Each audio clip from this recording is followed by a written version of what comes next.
Can you pretend to be my date for a day? The poor woman asked a single dad. What he said next changed everything. Before we continue, please tell us where in the world are you tuning in from? We love seeing how far our stories travel. Wyatt Freeman was flat on his back under a Honda Civic at 3:30 on a Friday afternoon in November, with grease on his hands and a wrench that wouldn't cooperate when he heard the bell above his shop door chime. And he figured it was just his parts delivery running late again. So he didn't even bother sliding out until he heard a woman's voice say, "Excuse me, is anyone here?" And there was something in her tone that sounded like she was either about to cry or possibly throw up, or maybe both at the same time. He rolled out from under the car, wiping his hands on a rag that was already filthy, and looked up to find a woman in a Maplewood Fresh Mart uniform, standing in the middle of his auto shop, clutching her car keys so tight her knuckles were white. And he vaguely recognized her as the cashier from the supermarket who always smiled when she scanned his groceries. But right now, she looked like her entire world was falling apart. "Can I help you, ma'am? You having car trouble?" Wyatt asked in that calm voice he used when customers were panicking about check engine lights. And the woman started pacing back and forth like she was having an argument with herself out loud. "This is insane. I can't just ask a stranger this. This is completely crazy. I should just leave and figure something else out." And Wyatt just stood there holding his wrench, completely confused about what was happening in his shop right now. "Ma'am, are you okay? Do you need me to call someone for you?"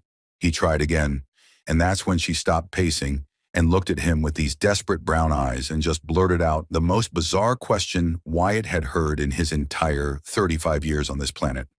"Can you pretend to be my date for a day?" She said it so fast the words almost ran together, and Wyatt genuinely thought he'd misheard her, because there was no way a random woman just walked into Freeman's auto repair and asked him to fake date her. But she was staring at him, waiting for an answer, and he was still holding a wrench, like that was somehow going to help this situation make sense. "I'm sorry, what?" Wyatt said, and the woman took a shaky breath and started talking at approximately 100 miles per hour, explaining that her name was Isla Chen, and she worked at the supermarket, and her boss, Mrs. Duncan, had apparently told corporate 8 months ago that Isla was engaged to some wonderful guy to make her seem stable during layoffs. And Isla had played along thinking it would blow over, except now corporate was coming tomorrow for Employee Family Day, and they wanted to meet everyone's families, including Isla's completely fictional fiancé. And Mrs. Duncan had said, "Just find a nice young man to bring. It'll be fine." Like that was easy. "If I show up alone, I'm done. I'll be exposed as a liar. My boss will be humiliated in front of corporate, and I'll definitely get fired, and I can't lose this job because my parents are counting on me to help with my dad's medication bills." And Isla was talking so fast she was barely breathing, and Wyatt's brain was trying to catch up with all this information while also processing that this woman was asking him, a complete stranger, to commit fraud, basically. "Why me, though?" "You don't even know me," Wyatt said, because that seemed like a reasonable question. And Isla laughed, but it wasn't a happy sound.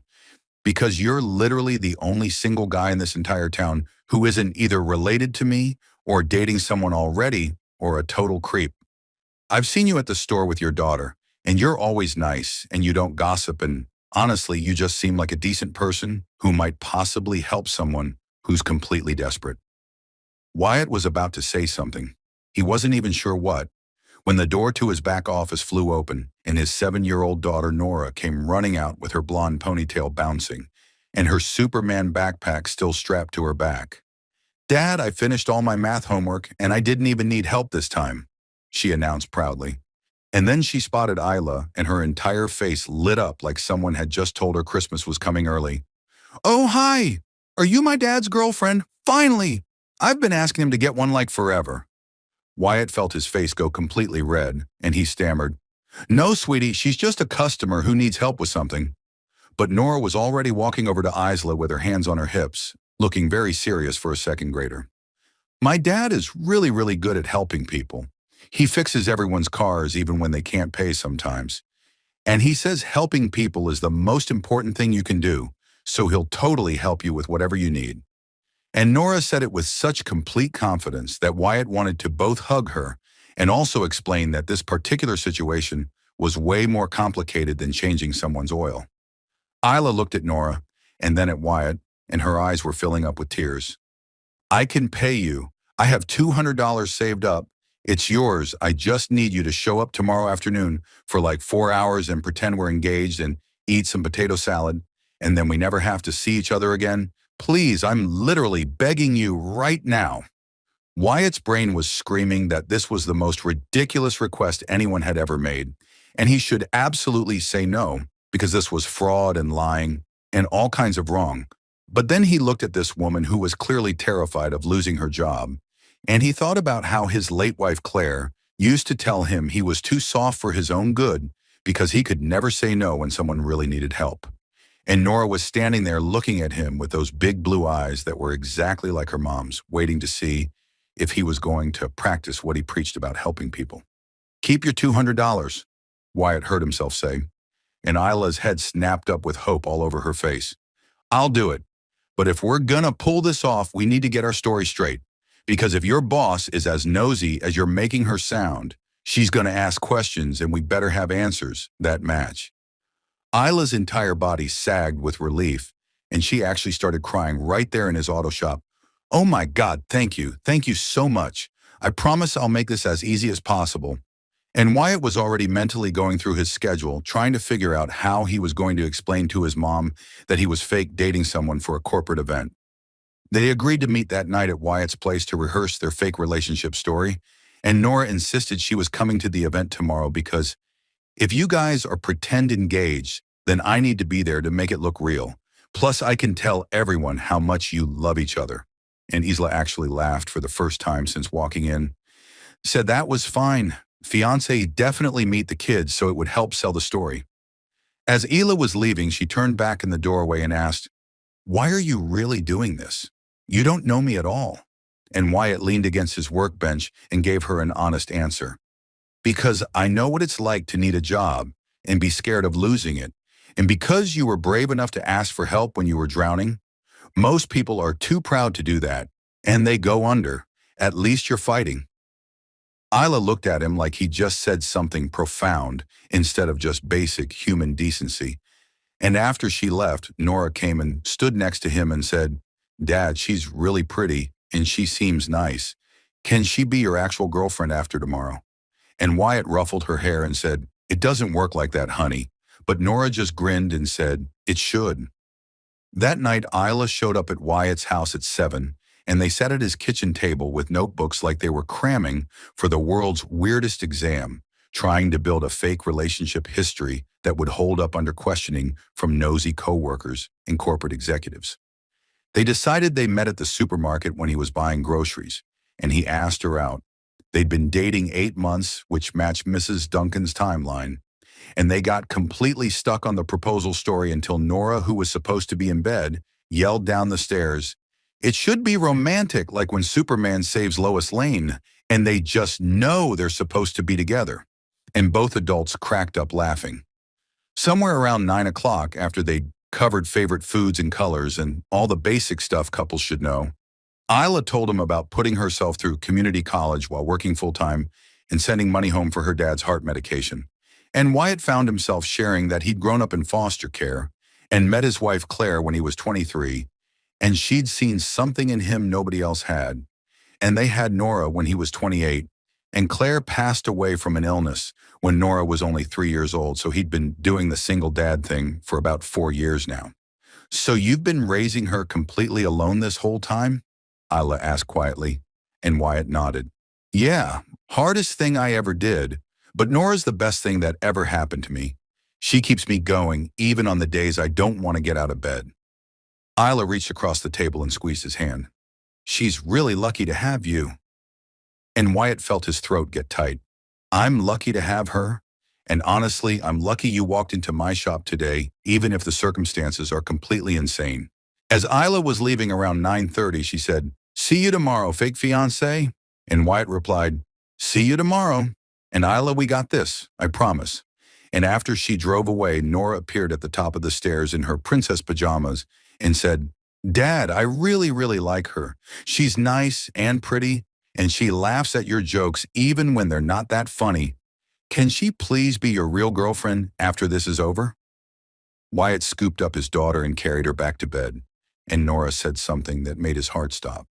"Mom would like her. I can tell. You always tell me Mom used to say we should help people and be happy, and Isla needs help, and she makes you smile. So Mom would totally approve. And Wyatt had to blink really hard because his kid barely ever mentioned Claire. And when she did, it always hit him sideways. He tucked Nora in and she whispered, "Happy tears are okay, Dad," like she could read his mind.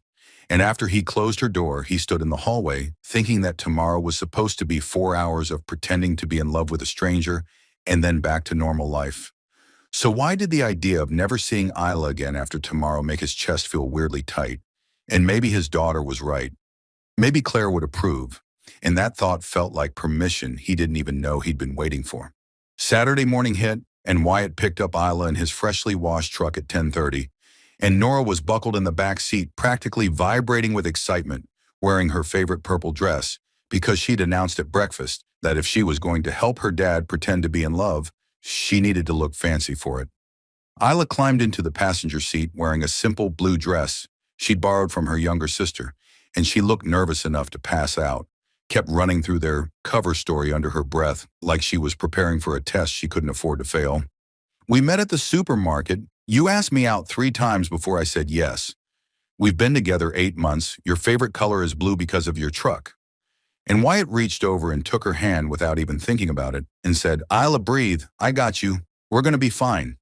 And the hand-holding felt way too natural for two people who'd known each other approximately 18 hours. The Maplewood Fresh Mart parking lot was completely decorated with balloons and tables and one of those corporate banners that said, "Celebrating our family." And there were easily 75 people already there, employees and their families scattered around eating from the buffet tables and playing lawn games. And Wyatt felt Isla's hand tighten on his as they walked toward the crowd. Mrs. Duncan spotted them immediately and came rushing over. She was exactly how Isla had described her. 60-something with big hair and an even bigger personality, and her face lit up like she just won the lottery when she saw Wyatt. "Isla, oh my goodness gracious, is this him? Is this your fiancé?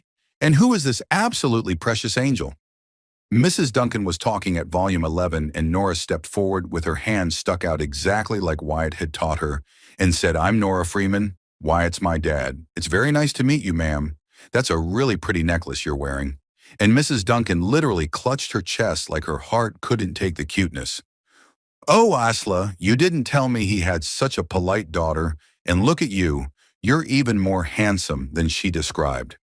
Mrs. Duncan was grilling Wyatt with questions before he could even say hello, wanted to know what he did for work and how they met and all the details.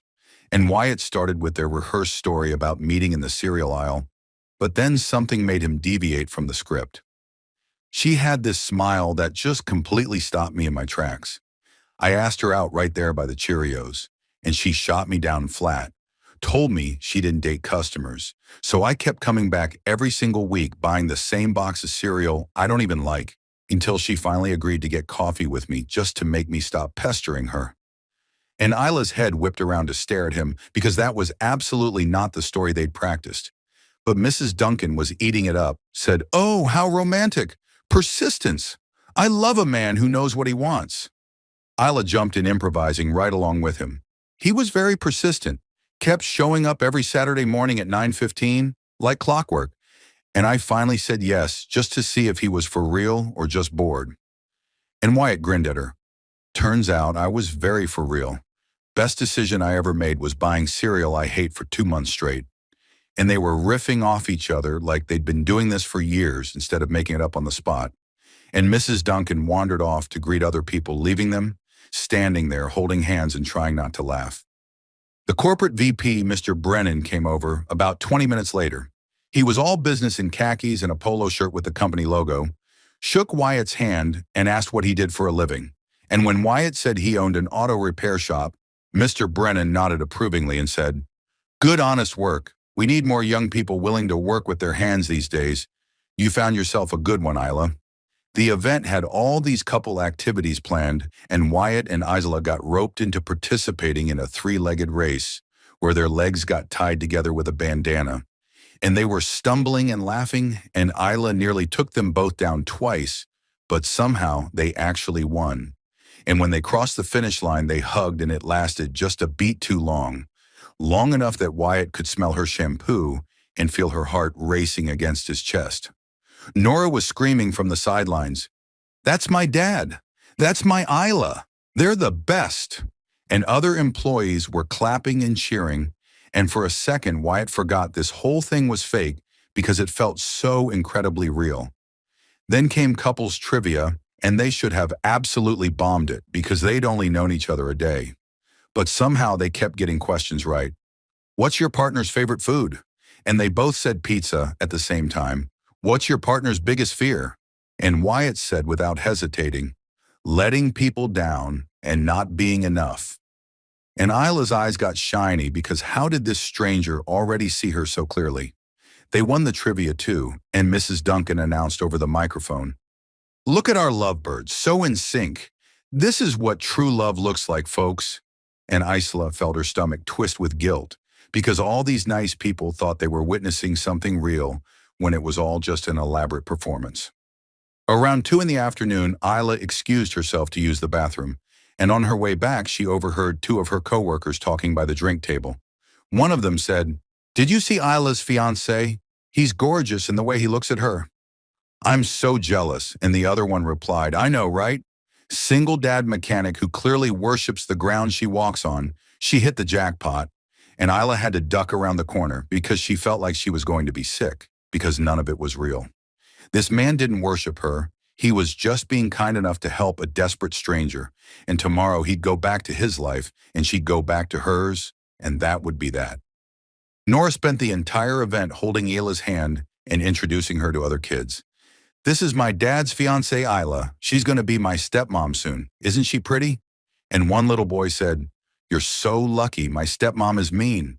And Nora replied very seriously, "Isla's not mean. She's the best. She already loves my dad so much. I can tell by the way she smiles at him."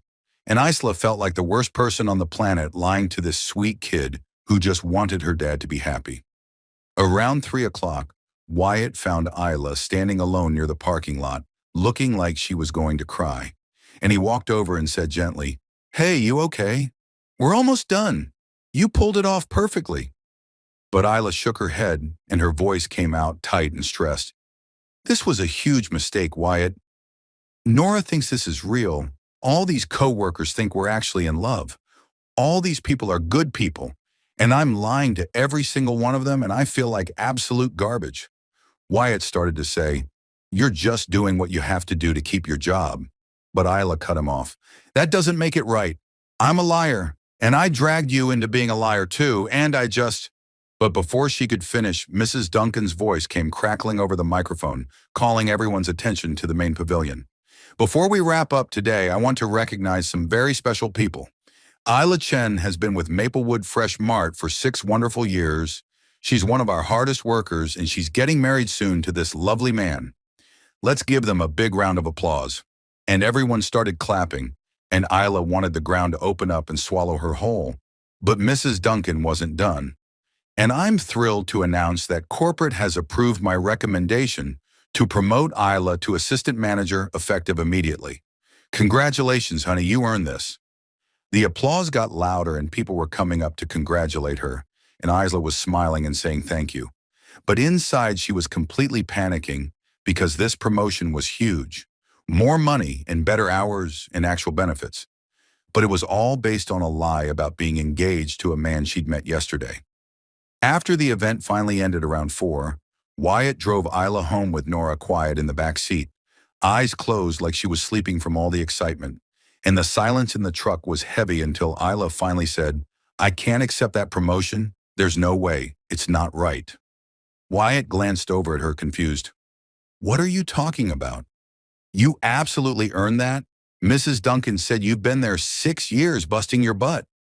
But Isla shook her head hard. "I earned it by lying. They promoted me because they think I'm this stable, engaged woman with a perfect family. It's fraud, Wyatt. It's not real." Wyatt pulled over into a parking lot and turned to face her. And before his brain could stop his mouth, he said, "So make it not a lie." And Isla stared at him like he'd just spoken a foreign language. "What?" And Wyatt ran his hand through his hair because he couldn't believe he just said that out loud. "Nothing? Forget I said anything?" I don't know what I'm talking about, but Isla wasn't letting it go. No, what did you mean make it not a lie? Explain that to me, because I'm really confused right now. Wyatt took a deep breath and just went for it, because apparently today was the day he made completely insane decisions. Today was supposed to be me helping you out for 4 hours, and then we go back to being strangers, right? Except Isla, I had more fun today than I've had in 3 solid years, and Nora hasn't been that happy and excited about anything in so long. I can't even remember the last time. And when we were doing that couples trivia, and you knew my favorite color was blue, and you laughed at my stupid jokes, and you held Nora's hand like she was already yours. It didn't feel like we were pretending. It felt real. Isla's eyes went huge, and White kept going because he was already in this deep. I'm not saying we should run off and get married tomorrow. That would be completely nuts. We barely know each other. But what if we just kept doing this? Like actually dating for real? See where it goes naturally. Because I haven't thought about anyone the way I'm thinking about you since Claire, and that terrifies me. But the idea of never seeing you again after today terrifies me way more. Isla looked like she couldn't breathe. Wyatt, you don't owe me anything. You already helped me more than I had any right to ask. And Wyatt reached over and took her hand. This isn't about owing you. This is about the fact that you walked into my shop yesterday and asked the craziest question I've ever heard.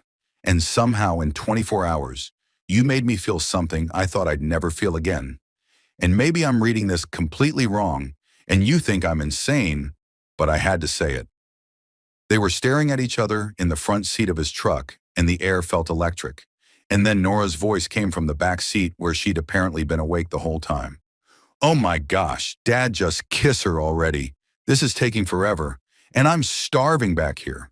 And both adults jumped and then started laughing, and Wyatt looked at Isla and said quietly, "Can I kiss you? For real this time. Not for anyone watching, just because I really want to." And Isla nodded and whispered, "Please, yeah." And he leaned across the center console and kissed her soft and sweet and real. And Nora said, "Finally. Okay, now can we get pizza? Because I wasn't kidding about being starving." And they broke apart laughing. Monday morning, Isla walked into work feeling like she was floating on air because she and Wyatt had spent all day Sunday together with Nora, and it felt easy and right and perfect. But then Mrs. Duncan called her into the office looking serious, and Isla's stomach dropped straight to the floor, and Mrs. Duncan said, "Honey, I need to tell you something about the promotion. Corporate wants to do a quick profile piece for the company newsletter about our newest assistant manager. You know, meet the team kind of thing. And since I met your fiancé at Family Day, I mentioned him. They might reach out to include a quote from him about how proud he is of you. I hope that's okay." And Isla felt all the blood drain from her face because corporate was going to call Wyatt and ask about their engagement. And if he told the truth, she was completely done, fired for sure, and humiliated in front of everyone. And if he lied more, they were just digging themselves deeper and deeper into a hole they'd never climb out of. Isla absolutely sprinted to Freeman's Auto Repair on her lunch break Monday and found Wyatt underneath a Toyota, looking peaceful and completely unaware that their entire fake relationship was about to blow up in their faces. And she was talking before he even fully rolled out from under the car. "Corporate is doing a newsletter piece about my promotion, and they're going to call you for a quote about how proud you are of me. And if you say we just met 4 days ago, instead of being engaged for 8 months, the whole lie falls apart and I'm getting fired, and I don't know what to do." And the words came out so fast she had to gulp air when she finished. Wyatt stood up and wiped his hands on his coveralls, and the first thing he did was take both her hands in his and say in that calm, steady voice she was already starting to depend on, "Okay, first thing, breathe. Second thing, when are they calling?" And Isla shook her head frantically. "Could be any time this week. Mrs. Duncan said it was standard procedure. But Wyatt, we have to make a choice right now. Do we keep lying and dig ourselves deeper, or do we come clean and deal with whatever happens?" Wyatt looked at her for a long minute and then said something that made Isla's heart squeeze. "What do you want to do? This is your job, your life. I'll back whatever call you make, but it's got to be your decision." Isla felt tears starting because when was the last time someone let her make the choice instead of just telling her what to do? And she took a shaky breath and said, "I want to tell the truth.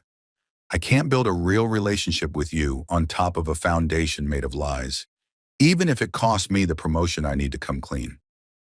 Wyatt smiled at her like she'd just said something that made him proud. Okay, then we do it together. We'll go talk to Mrs. Duncan tomorrow morning and tell her everything, and whatever happens after that, we'll figure it out. And Isla threw her arms around him right there in the auto shop and whispered, "Thank you for not thinking I'm crazy." And Wyatt hugged her back and said, "Oh, I definitely think you're crazy, but I like crazy. Crazy's working for me."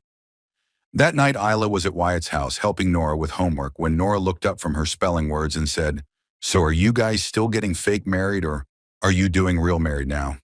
With the kind of blunt 7-year-old honesty that cuts straight through adult nonsense. Wyatt tried to explain, "It's complicated, sweetheart," but Nora wasn't having it. "No, it's not complicated. You like Isla, right? And Isla, you like my dad. So just be together because you want to, not because of some dumb job stuff. That's what Dad says," Mom always used to say. "Do things because they make you happy, not because you have to."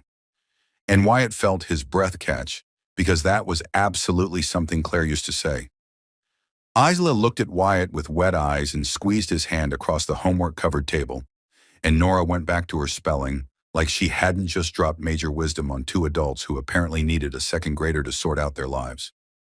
Tuesday morning, Isla and Wyatt walked into Mrs. Duncan's office together, and Isla confessed the whole thing, how they'd only met 4 days ago, how the family day event was completely fake, how she was sorry for lying, and she'd resign if that's what needed to happen.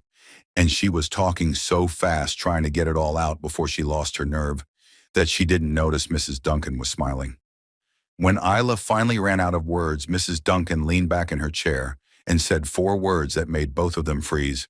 "Honey, I already knew." And Isla's mouth literally fell open. "You what?" Mrs. Duncan laughed. "You think I've been managing employees for 30 years and can't tell when two people just met? You had to think about his favorite color at the trivia. Real fiancés don't have to think about that stuff, but here's what I did see. I saw a decent man take a whole day off work to help someone he barely knew, and I watched you two actually fall in love in real time right there at the potato salad table." Mrs. Duncan pulled out a paper from her desk and slid it across. It was Isla's promotion approval already signed and dated from the week before Family Day, and she said, "You got this promotion because you earned it with 6 years of busting your butt and perfect attendance and training every new employee we hired. The engagement had exactly nothing to do with it. I just used that story as my excuse to push corporate to move faster on approving it." Isla started crying right there in the office, and Mrs. Duncan handed her tissues and said, "So here's my real question. Are you two actually dating now for real?" And Wyatt and Isla looked at each other and both said, "Yes, ma'am," at the exact same time. And Mrs. Duncan clapped her hands together. "Then make it official eventually, and there's no lie to worry about. Now get out of my office. Some of us have actual work to do." Outside in the parking lot, Isla was still trying to process what just happened when Wyatt said, "I have a completely insane idea." And Isla laughed. "Crazier than fake dating?" And Wyatt took both her hands and said, "Way crazier. Marry me. Like for real eventually. I know we've only known each other 5 days, and this is absolutely nuts. But I haven't stopped thinking about you since you walked into my shop, and Nora's already planning what dress she's wearing to our wedding. And when Mrs. Duncan asked if we were really together, saying yes felt like the most honest thing I've said in years." Isla was crying and smiling at the same time. "Wyatt Freeman, are you seriously proposing to me in a supermarket parking lot after knowing me less than a week?" And Wyatt grinned. "I'm not proposing. I'm saying let's date for real and see where this goes. But also I'm pretty sure I already know where it's going, because you're it for me." Isla pulled him down and kissed him in front of the morning rush of shoppers and said, "Ask me again in a few months when we've actually done this properly."